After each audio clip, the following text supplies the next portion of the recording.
တယောက်ကအကိုကိုဘယ်မှာလဲလို့ရှာဖွေနေချိန်မှာနောက်တစ်ယောက်ကလည်းအမေဓာတ်ပုံလေးကိုရင်ဘတ်နဲ့ကပ်ပြီးဝမ်းနဲ့နေခဲ့တာဘာကြောင့်လဲဒီညီအကိုနှစ်ယောက်ရဲ့ကံကြမ္မာကဘလို့များရေးထားခဲ့တာလဲဆောက်လုပ်ရေးလုပ်သားတစ်ယောက်ဖြစ်တဲ့အကိုကြီးကတော့ပင်ပန်းဆင်းရဲတဲ့ဘဝကနေလွတ်မြောက်ဖို့အိမ်ကောင်းကောင်းတစ်လုံးဆောက်ပြီးမိသားစုကိုစောင့်ရှောက်ဖို့အိမ်မက်တွေနဲ့ရုန်းကန်နေခဲ့တာပါဒါပေမဲ့သူတို့မိသားစုလေးကတော့ကံမကောင်းစွာနဲ့ပဲအဖေကဆေးရုံတက်နေရပြီးပတ်စံလည်းလုံးဝမရှိတော့တဲ့အခြေအနေကိုရောက်နေခဲ့တယ်လေဒီတော့အမဖြစ်သူကငါတို့မှာပတ်စံလည်းမရှိဘူးလို့ပြောတော့တငယ်ချင်းဖြစ်သူကတနေရာရှိတယ်လို့ပြောရင်းပတ်စံရှာဖို့နီလန်တစ်ခုကိုရှာတွေ့ခဲ့ကြတယ်ဒီအချိန်မှာပဲညီလေးဖြစ်သူကတော့အမေဓာတ်ပုံလေးကိုရင်ဘတ်နဲ့ကပ်ပြီးဝမ်းနဲ့နေခဲ့တယ်ဘာတွေများဖြစ်ခဲ့လို့ဒီလိုဝမ်းနဲ့နေရတာလဲ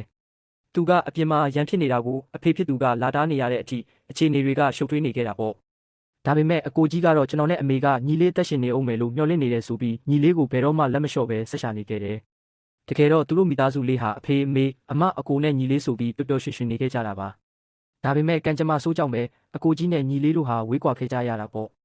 နောက်ဆုံးမှာတော့ညီကိုနှစ်ယောက်ပြန်လဲဆုံစည်းကြပြီးအခက်အခဲတွေကိုအတူတူရင်ဆိုင်ရင်းပျော်ရွှင်တဲ့မိသားစုဘဝလေးကိုပြန်လဲပိုင်ဆိုင်နိုင်ခဲ့ကြပါတော့တယ်